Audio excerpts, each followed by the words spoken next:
बिस्मिल्लाहिर्रहमानिर्रहीम।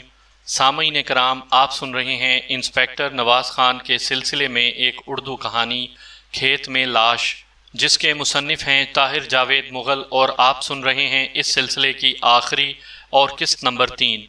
मुझे उम्मीद है आपको मेरी ये काविश पसंद आई होगी। आपने अगर अभी तक मेरा चैनल कहानी घर सब्सक्राइब नहीं किया तो अभी मेरे चैनल को सब्सक्राइब करके बेल नोटिफिकेशन ऑन कर लीजिए, ताकि आने वाली हर नई कहानी की इत्तला बर वक्त आप तक पहुंच सके। फूला की सहेली बोली, उसने तुझसे पहली वाली बात तो नहीं की।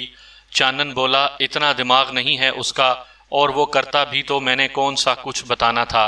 लोहे के संदूक जैसा है अपना सीना, जो इसमें बंद हो गया हो गया। दुलारी ने कहा, देख चानन, फूला ने तुझे अपनी कसम दी है कि अब सारे धंधे छोड़ दे। पुलिस एक बार जिसका घर देख ले उसे इतनी जल्दी नहीं भूलती। ये ना हो कि बना बनाया खेल बिगड़ जाए। चानन बोला, अपनी सहेली से कह कि ज़रा जिगरा बड़ा रखे। उसे चानन से निबाह करना है, किसी ऐरे गैरे नत्थू खैरे से नहीं। उसके बाद वो दोनों शादी वगैरह के बारे में बातें करने लगे और फिर चले गए। दिलबर चंगड़ की रिपोर्ट इस केस की अहम तरीन रिपोर्ट थी। उसने चानन और दुलारी की गुफ्तगू का जो नक्शा खींचा था, उससे साफ पता चलता था कि चंगड़ों की उस झोंपड़ा बस्ती में कोई ज़बरदस्त खिचड़ी पकी हुई है। हालांकि दिलबर को बस्ती में रहते हुए 1 महीना हो चुका था और वो खासा होशियार भी था, मगर उसे बस्ती के अंदरूनी मामलात की ज़्यादा खबर नहीं होने दी गई थी।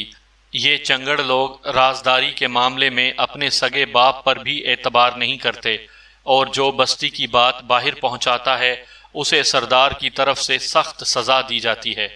मुजरिम की गिरफ्तारी में पहले ही काफ़ी देर हो चुकी थी। मैंने सोचा कि अब बराह रास्त कदम उठाना चाहिए। दिलबर की रिपोर्ट के मुताबिक चानन की गिरफ्तारी ज़रूरी हो गई थी, मगर मैंने चानन के बजाय पहले दुलारी पर हाथ डाला। उसे थाने पहुंचाने का काम दिलबर ने एक ASI के साथ मिलकर किया। उसे मालूम था दुलारी अपने कार के लिए किस तरफ जाती है। कूड़े से अशिया इकट्ठी करने को वो लोग कार कहते थे। वो अपने कार पर निकली तो दिलबर और ASI सादा लिबास में उसके पीछे थे। जूं ही वो कार करते करते अपनी 2 साथियों से अलहदा हुई, उन्होंने उसे पकड़ लिया और सीधा थाने ले आए। थाने पहुंचकर दुलारी का खौफ से बुरा हाल हो गया। मैंने देखा वो बड़े भरपूर जिस्म की लड़की थी। अपनी मैली कुचैली खुली खुली कमीज के अंदर उसने जोबन का खजाना छुपा रखा था। यही खजाना किसी अमीर औरत के हिस्से में आया होता तो उसके पांव जमीन पर ना टिकते। मुझे उस बेचारी की हालत पर तरस आ रहा था, मगर अपने फर्ज से मैं मजबूर था। मैंने उसे थानेदारी अंदाज में मार पीट की धमकी दी तो वो थर थर कांपने लगी। मैंने दिलबर को उसके सामने कर दिया और कहा, देख लड़की, ये पुलिस का आदमी है। कल इसने तेरी और चानन की सारी बात सुन ली है। अब तुम लोगों की कोई बात राज नहीं रही। अपनी जान बचाने का तेरे पास एक ही तरीका है कि अपनी ज़बान से सारी बातों का इकरार कर ले। वो रोने लगी और अपने भाइये यानी सरदार को पुकारने लगी। मैंने कहा, भाइये की जान को मत रो, उसे भी तेरे सामने ही छितर पड़ेंगे। आध पौन घंटे की मेहनत के बाद मैंने दुलारी को ज़बान खोलने पर आमादा कर लिया। उसने रुक रुक कर और आंसू बहा बहा कर जो कहानी सुनाई वो मैं मुख्तसरन आपको बता देता हूँ। उस कहानी से आपको अंदाज़ा होगा कि खाना बदोश कबीलों की अंदरूनी दुनिया हमारी दुनिया से कितनी मुख्तलिफ होती है। हमारी बस्तियों के पास रहते हुए भी वो दर हकीकत हमसे कितने दूर होते हैं। फूला एक खूबसूरत जवान लड़की थी। उनका कबीला 5-6 साल से साधोकी के नवाह में रह रहा था। 2 साल पहले की बात है।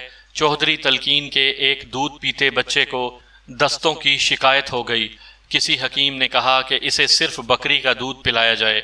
इत्तफाक से गांव में एक भी दूध वाली बकरी नहीं थी। बकरी की तलाश में चौधरी के आदमी चंगड़ों की बस्ती तक पहुंच गए। यहाँ फूला के बाप के पास दूध वाली बकरी थी। फूला का छोटा भाई रोज दूध लेकर हवेली आने लगा। एक रोज सख्त बारिश हो रही थी। उसने अपने साथ फूला को लिया। बहन भाई भीगते हुए हवेली में जा पहुंचे। यहाँ ड्योड़ी में चौधरी तलकीन शराब के नशे में धुत बैठा था। फूला को देखकर उसकी आंखें फटी की फटी रह गईं।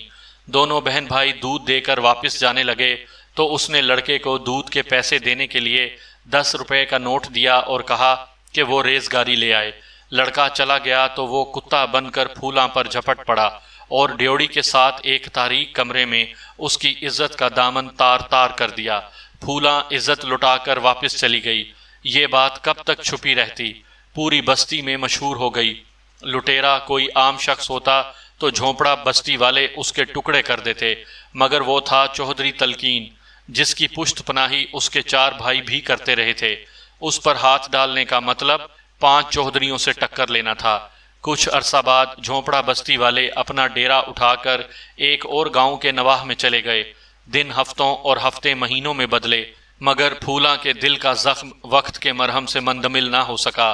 वो अपनी बस्ती के सबसे दिलकश लड़की थी। उसकी मंगनी भी हो चुकी थी। उसने अपने मंगेतर से कहा कि वो चौधरी तलकीन को कत्ल कर दे। उसका मंगेतर अब भी उस पर फिदा था, मगर उसे हासिल करने के लिए वो फांसी के फंदे का खतरा मोल नहीं ले सकता था। उसने चौधरी तलकीन को कत्ल करने से इनकार किया तो फूला ने उससे शादी से इनकार कर दिया। उसने अलीउल ऐलान कह दिया कि वो अपना आप उस मर्द के हवाले करेगी जो तलकीन को कत्ल करेगा, वरना सारी उम्र ऐसे ही बैठी रहेगी। उस बस्ती में उसका एक खामोश आशिक भी था। उसका नाम चानन था।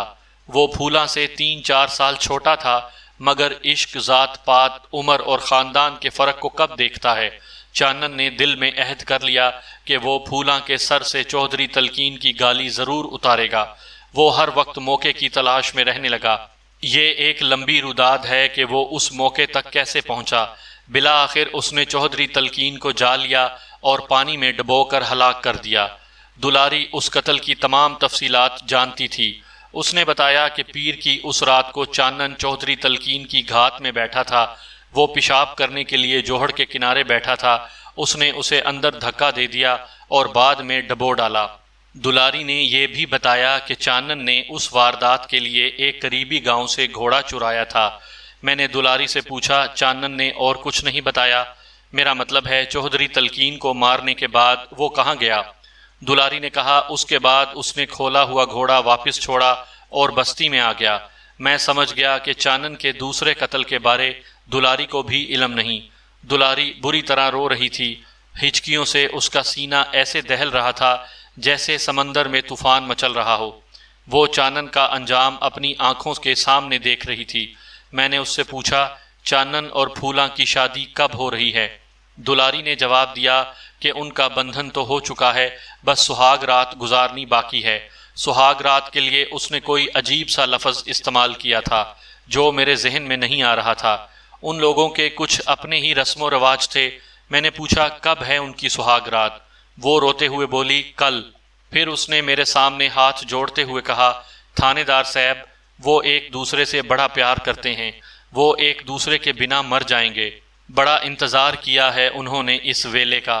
उनको माफ़ कर दें। मुझे उस लड़की पर तरस आ रहा था। वो अपने लिए नहीं, किसी और के लिए रो रही थी और बड़े दर्द से रो रही थी। मैंने कहा, तू उसका फिक्र क्यों कर रही है? वो तो बड़ा शीशनाक है। उसे मुझ जैसा थानेदार भला कहाँ पकड़ सकता है? कल यही कहा था ना उसने। वो कोई जवाब न दे सकी और मुसलसल रोती रही। मैं कुछ देर गहरी सोच में रहा। आखिर मैंने कहा, दुलारी, सिर्फ एक सूरत में वो अपनी सुहाग रात मना सकते हैं। तू कल तक अपनी ज़बान बंद रख। मेरे आदमी हर वक्त तुम्हारी बस्ती के पास मौजूद हैं। अगर तूने ज़बान खोली और चानन ने भागने की कोशिश की तो फ़ौरन पकड़ा जाएगा, और यह भी हो सकता है कि उसी जगह गोली खाकर मर जाए। हाँ, अगर तू किसी को कुछ ना बताए और जैसे आई है वैसे ही वापस चली जाए तो मैं चानन को कल तक की मोहलत दे सकता हूँ। जो बात यहाँ हो रही है वो सिर्फ तेरे और मेरे दरमियान होनी चाहिए। दुलारी ने करा कर कहा, थानेदार साहब, क्या चानन की जान बच नहीं सकती? मैंने कहा, इसका पता मुझे नहीं, अदालत को है। जो मैं ढील दे रहा हूँ ये भी मेरे इख्तियार में नहीं। बहरहाल अगर तू चुप रह सकती है तो बता, वरना मैं अपना काम पूरा करूं। वो मेरी बात कुछ कुछ समझ रही थी। उसकी आंखों में खौफ के साथ साथ रजामंदी भी नजर आ रही थी। और फिर चानन की सुहाग रात गुजर गई। वो भी पीर की रात थी, जब चानन ने निहायत सफाकी से 2 कत्ल किए थे, और ये भी पीर की रात थी। सुबह के 5 बजने वाले थे। मैंने अपना घोड़ा दरख्तों के एक झुंड में रोका। यहाँ मेरा सब इंस्पेक्टर सतनाम सिंह اپنے عملے کے ساتھ موجود تھا۔ تھوڑے ہی فاصلے پر چنگڑوں کی بستی نظر آ رہی تھی، ان کے کتے بھونک رہے تھے اور مرغیں اذانیں دے رہے تھے۔ میں تھوڑی دیر سب انسپیکٹر کے پاس کھڑا صورتحال دریافت کرتا رہا۔ جب گھڑی نے ٹھیک 5:30 بجائے تو میں نے گھوڑے کو ایڑ لگائی اور عملے کے ساتھ بستی کی طرف بڑھا۔ ہمارا مخبر دل بھر جاگ رہا تھا۔ اس نے دور ہی سے چانن کے جھونپڑے کی طرف اشارہ کر دیا۔ جھونپڑے سے باہر ایک بانس سے لالٹین لٹک رہی تھی اور کچھ جھنڈیاں وغیرہ بندھی ہوئی تھیں۔ ایک بولی کتا بھی زنجیر سے بندھا غرا رہا تھا۔ میں نے جا کر جھونپڑے کا دروازہ کھٹکھٹایا۔ دوسری تیسری دستک پر چانن باہر نکلا۔ اس نے صرف ایک دھوتی پہن رکھی تھی۔ ہمیں سامنے دیکھ کر وہ ٹھٹک گیا۔ یکا یک اسے صورتحال کی سنگینی کا احساس ہوا۔ اس کے چہرے کا رنگ بدلا۔ پھر اس نے بڑی پھرتی کے ساتھ مجھے دھکا دے کر بھاگنے کی کوشش کی، لیکن میں اس حرکت کے لیے پہلے سے تیار تھا۔ جوں ہی وہ بھاگا، میں نے بھاگ کر اسے عقب سے زوردار دھکا دیا۔ وہ اپنی ہی جھونک میں کئی کلابازیاں کھا گیا۔ میرے سب انسپیکٹر اور حوالدار نے لپک کر اسے چھاپ لیا۔ وہ انہیں بڑی غلیظ قسم کی گالیاں دینے لگا اور خود کو چھڑانے کی ناکام کوشش کرنے لگا۔ اتنے میں جھونپڑے کے دروازے سے وہ لڑکی بھی چیختی ہوئی برآمد ہو گئی جو اس سارے واقعے کا مرکزی کردار تھی، یعنی پھولاں۔ اس کا رنگ سانولا تھا مگر وہ واقعی خوبصورت تھی۔ اس نے چولی گھاگرا پہن رکھا تھا اور بال کھلے ہوئے تھے۔ ایکا ایکی ساری بستی جاگ اٹھی اور اس شور میں چانن کی بکواس دب کر رہ گئی۔ چانن کو تھانے لایا گیا۔ اگلے دن اس کا ریمانڈ مل گیا۔ 2-3 روز میں اس نے سب کچھ بک دیا۔ چوہدری تلقین کے قتل کے بارے میں تو میں دلاری کی زبانی سن ہی چکا تھا۔ صوفی جمیل کے بارے میں چانن نے بتایا کہ جب وہ تلقین کو ٹھکانے لگانے کے بعد پانی سے نکل رہا تھا، سفید گھوڑی والے جمیل نے اسے دیکھ لیا۔ اس نے پوچھا، اوئے کون ہے؟ چانن دوڑ کر اپنے گھوڑے پر سوار ہو گیا اور بھاگ نکلا۔ جمیل نے بھی گھوڑے کی کاٹھی سنبھالی اور اس کے پیچھے آ گیا۔ دونوں میں کافی دوڑ ہوئی۔ چانن نے بہت پیچھا چھڑانا چاہا مگر موت صوفی جمیل کو پیچھے لیے چلی آ رہی تھی۔ چانن ہمارے گاؤں کی طرف مڑ گیا تو صوفی جمیل نے بھی گھوڑی اس طرف ڈال دی۔ آخر جوی کے اس کھیت میں پہنچ کر چانن کے گھوڑے کو ٹھوکر لگی اور وہ گر گیا۔ صوفی جمیل نے گھوڑی سے چھلانگ لگا کر اسے چھاپ لیا۔ دونوں میں ہاتھا پائی ہوئی۔ صوفی جمیل بھی کافی تگڑا تھا مگر چانن کے پاس ایک کلہاڑی بھی تھی۔ لڑتے بھڑتے اس نے یہ کلہاڑی الٹی طرف سے صوفی کے سر پر دے ماری۔ صوفی ذرا سا ڈگمگایا تو چانن نے خود کو چھڑانے کے لیے ایک اور ضرب سر پر لگائی۔ صوفی جمیل کے حلق سے کراہ نکلی اور وہ کٹے ہوئے شہتیر کی طرح کھیت میں ڈھیر ہو گیا۔ چانن سخت گھبرایا ہوا تھا کیونکہ دن چڑھنے والا تھا۔ اسے قریب ہی ایک چھوٹا سا گڑھا نظر آیا۔ اس نے اپنی کلہاڑی سے اس گڑھے کو تھوڑا سا کشادہ اور گہرا کیا اور صوفی کی نبض ٹٹولنے کے بعد اس کی لاش کو گڑھے میں رکھ کر مٹی ڈال دی۔ اس کے بعد اس نے چرایا ہوا گھوڑا واپس چھوڑا اور اپنی بستی میں پہنچ گیا۔ چانن کے تفصیلی بیان سے ساری کڑیاں مل گئی تھیں، لیکن ایک بات مجھے ابھی تک الجھن میں مبتلا کر رہی تھی۔ وہ ہاتھ والا چکر ابھی تک سمجھ میں نہیں آیا تھا۔ پوسٹ مارٹم رپورٹ اور دیگر شہادتوں سے اشارہ ملتا تھا کہ قاتل اپنا بایاں ہاتھ استعمال کرتا ہے جبکہ چانن دایاں کرتا تھا۔ یہ معمہ اس وقت حل ہوا جب گرفتاری کے تیسرے یا چوتھے دن ملزم چانن کو دائیں کندھے میں شدید درد ہوا۔ پوچھنے پر اس نے بتایا کہ کچھ دن پہلے یہ کندھا اتر گیا تھا اور ابھی تک پوری طرح ٹھیک نہیں ہوا۔ میں نے اس بارے میں مزید پوچھا تو انکشاف ہوا کہ یہ کندھا اس وقت اترا تھا جب اپنے قتل سے صرف 3 روز پہلے چوہدری تلقین نے چوری کے غلط شبے میں اس کی پٹائی کروائی تھی۔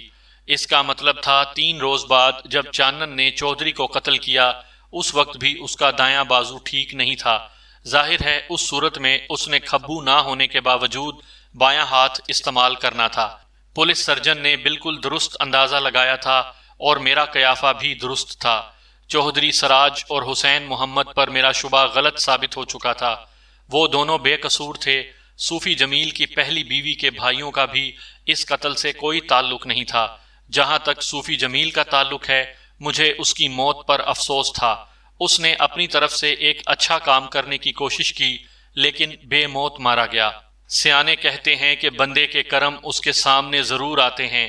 شاید صوفی جمیل کے سامنے بھی اس کا کوئی ایسا ہی کرم آ گیا تھا تفتیش کے دوران مجھے معلوم ہوا تھا کہ صوفی جمیل فطرتاً ایک سخت مزاج شخص تھا اور پہلی بیوی کے ساتھ اس کا سلوک بہت خراب تھا۔